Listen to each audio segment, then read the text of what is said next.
Hello everyone. So it's day 12.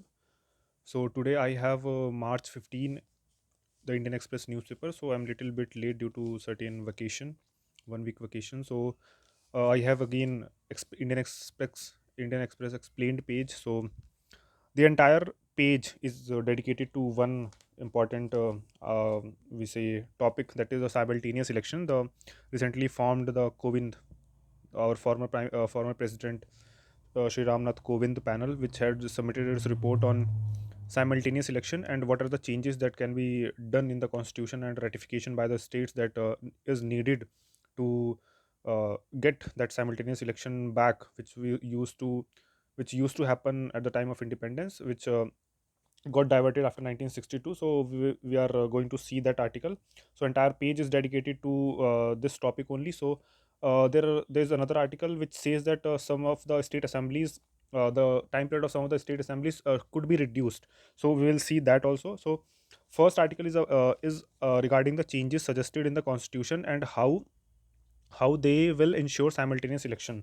So what are the recommendation that has been submitted by the committee? So let's see that in its report submitted to President Draupadi Murmu on Thursday, the high level committee on one nation one election, headed by former President Ramnath Kovind, has recommended that election to Lok Sabha and state assemblies should be held at the same time, and subsequently election to local bodies, that is municipalities and panchayat too, should be synchronized so that they are held within 100 days of the simultaneous state and national elections. So that is a important thing, that all the three tiers should be synchronized to form one nation one election.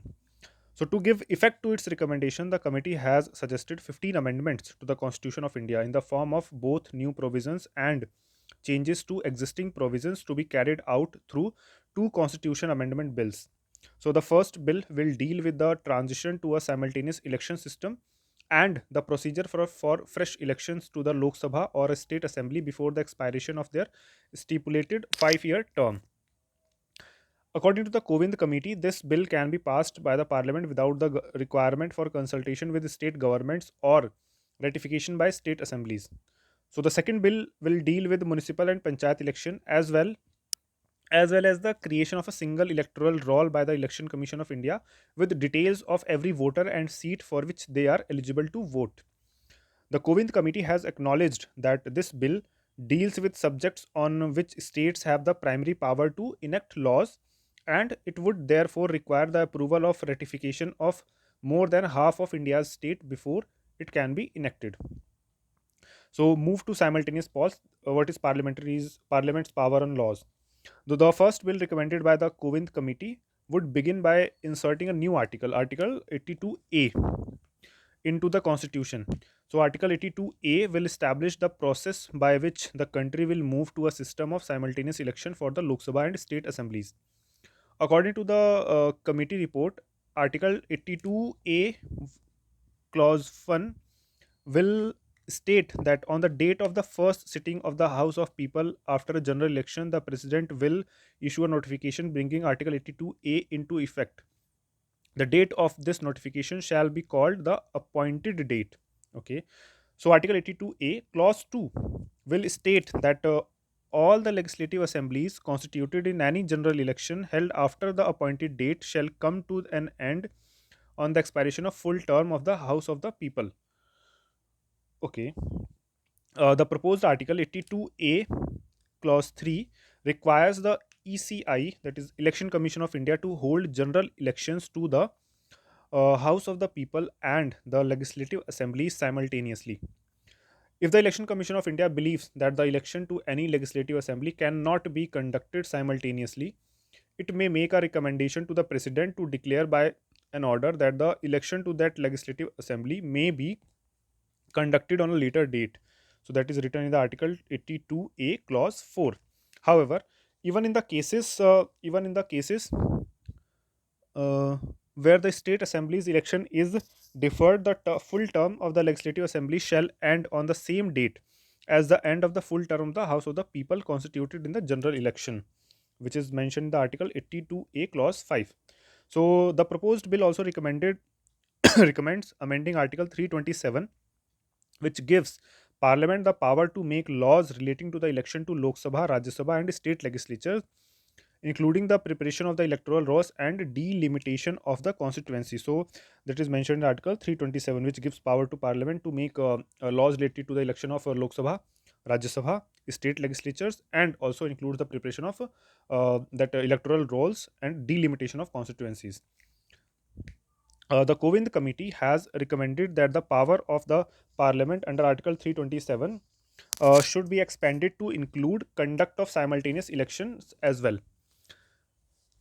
So, what if Lok Sabha or Assembly is dissolved before the full term ends? So, that is the serious issue which has led uh, to this bifurcation or the diversion of the simultaneous election that used to happen at the time of independence after the 1962 election. This all got fragmented because of this issue only.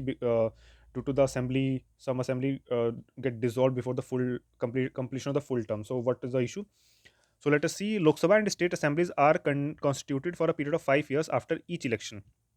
Committee has recommended that this 5 year period be referred to as the full term by amending the subclause 2 of the Article 83, duration of House of the Parliament, and subclause 1 of Article 172, duration of the state legislatures. Okay.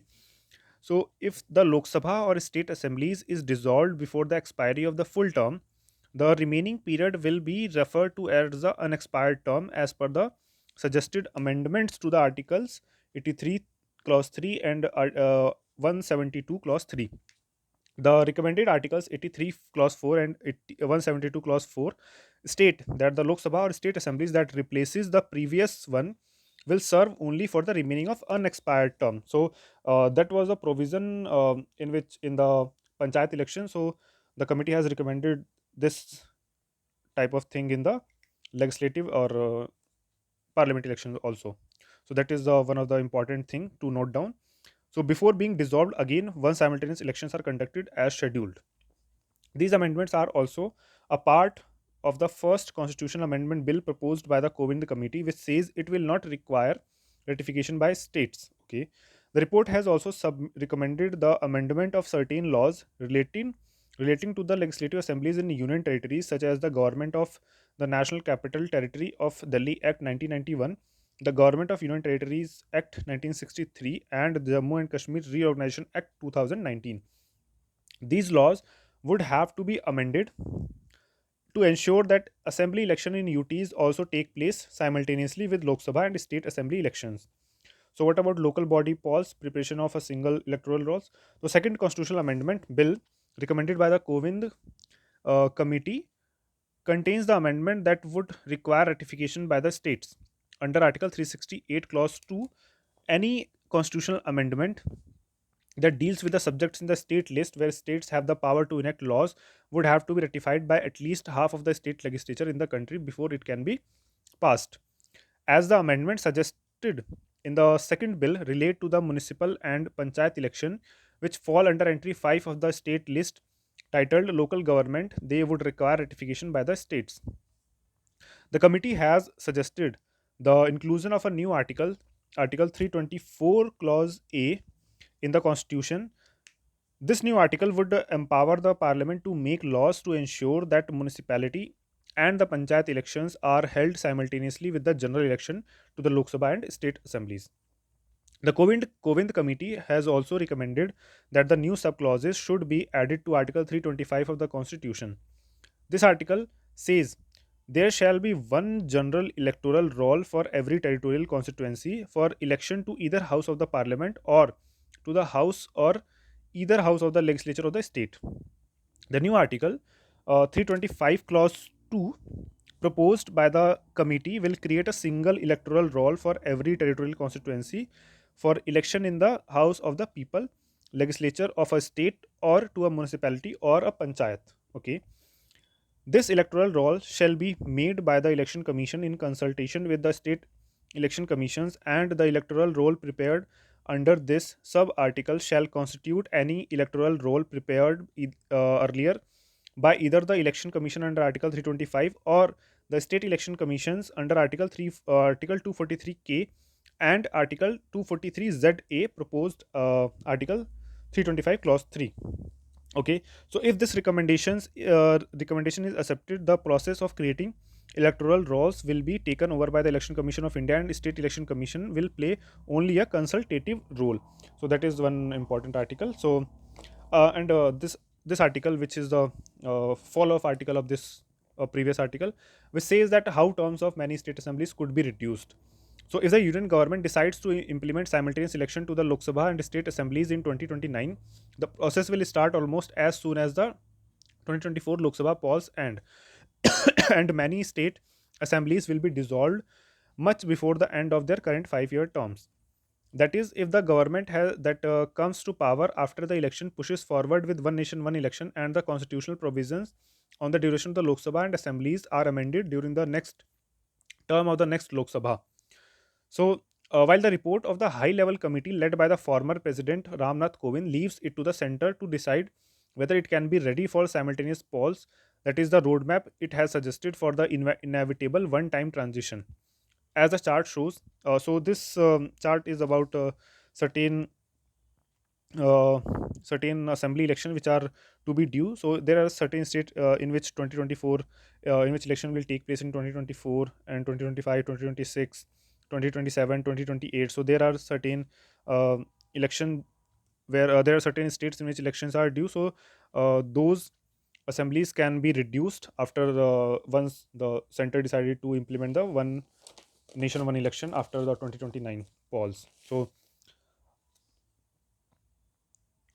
this article is also about ratification by states, which we have covered in this above article also. So this is an important article regarding the one nation one election. So we'll see the follow-up article in coming days. So we'll again see the March 16th newspaper